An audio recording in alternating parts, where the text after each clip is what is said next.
젊은 엄마, 그리고 아무것도 모르는 아기, 처참하게 짓밟힌 어린 생명. 이 영상은 대한민국을 충격에 빠뜨린 천안연가 살해 사건에 대한 이야기입니다.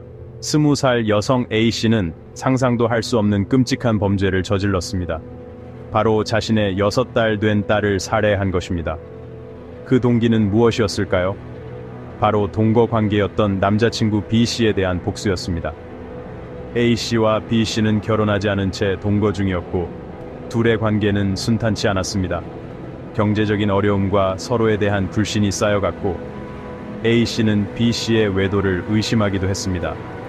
마치 시한폭탄과 같은 긴장감 속에서 B씨가 어느 날 밤 집에 들어오지 않으면서 비극의 불씨가 당겨졌습니다. B씨는 A씨의 전화와 메시지를 모두 무시했고 A씨의 분노는 극에 달했습니다. A씨는 B씨에게 돌아오지 않으면 아이에게 해를 가하겠다고 협박했고 그 끔찍한 메시지는 소셜미디어에까지 퍼져나갔습니다. 결국 B씨는 제때 돌아오지 못했고 A씨는 자신의 딸을 살해했습니다. 극악무도한 범죄에 온 국민은 충격에 휩싸였습니다. 어떻게 한 아이의 엄마가 이런 끔찍한 일을 저지를 수 있었을까요? B씨의 침묵은 돌이킬 수 없는 비극을 불렀습니다. 그의 부재는 참혹한 사건의 발단이 되었고 A씨의 절망과 분노의 어두운 면을 드러냈습니다.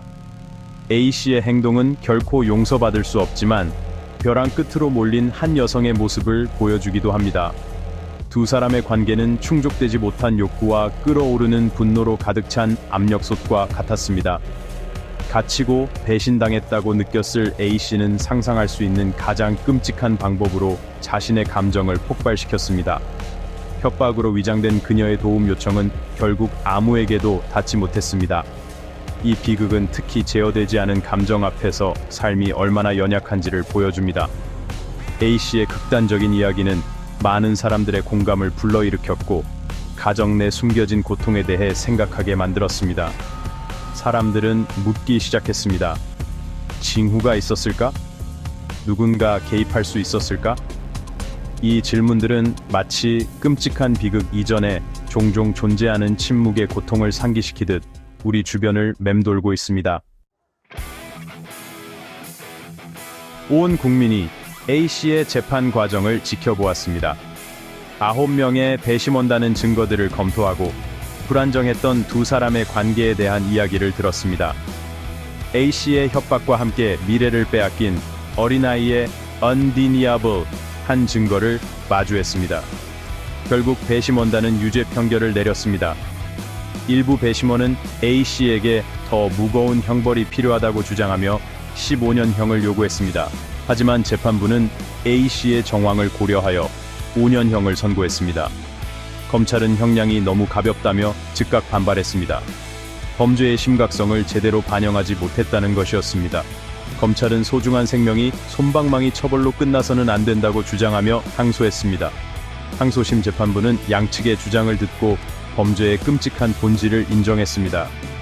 동시에 A씨의 배경과 극심한 정신적 고통 또한 고려했습니다. 항소심 재판부는 A씨의 형량을 7년으로 늘렸습니다. 이는 어린 생명을 앗아간 범죄에 대해 5년형은 부족하다는 사회적 공감대를 반영한 결과였습니다. 하지만 이야기는 여기서 끝나지 않습니다. 이 사건은 한국 사회의 깊은 병폐를 드러냈습니다. 젊은 세대는 경제적 어려움 속에서 안정적인 삶을 꾸리는데 어려움을 겪고 있으며 전통적인 성 역할은 여성들을 억압하고 목소리를 낼 수 없게 만듭니다. B 운동의 확산은 이러한 사회적 병폐를 여전히 보여주는 단적인 예입니다.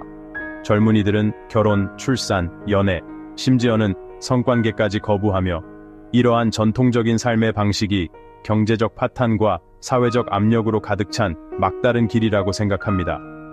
극단적인 잔혹함으로 점철된 A씨의 행동은 비극적인 상징이 되었습니다. 젊은 부부들을 위한 더 나은 지원 시스템의 필요성을 강조했고 정신 건강과 건강한 소통의 중요성에 대한 논의를 촉발시켰습니다. 미래를 빼앗긴 어린아이는 비극적인 상징으로 남았습니다.